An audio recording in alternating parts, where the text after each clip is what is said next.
جولة الصحافة من ايفوكس تي في، أهلا بكم.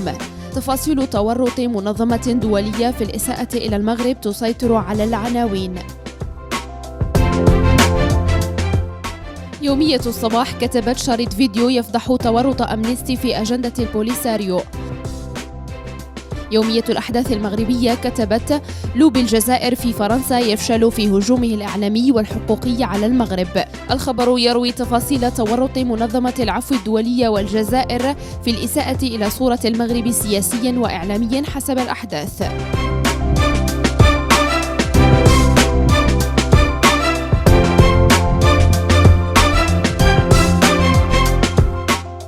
يومية أخبار اليوم كتبت استنفار في مطار محمد الخامس للاشتباه في إصابة مسافر بإيبولا.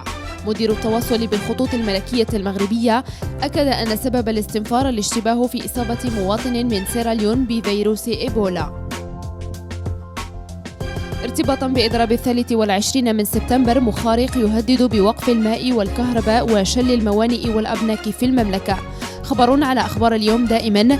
الأمين العام للاتحاد المغربي للشغل هدد بتصعيد الاحتقان الاجتماعي ما إن استمرت الحكومة في استفرادها بقرارات الإصلاح حسب مخارق.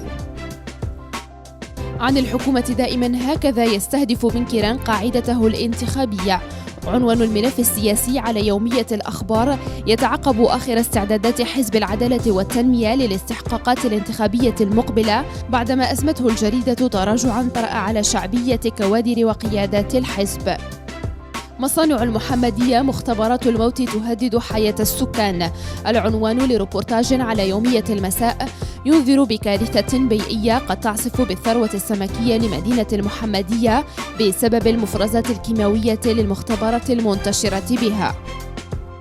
بنكيران يواجه تهمة الوشايات الكاذبة. خبر بالصفحة الأولى ليومية الصباح يقول إن محكمة مدريد تقف إلى جانب صحفي إسباني يتهمه المغرب بالتحريض على الإرهاب.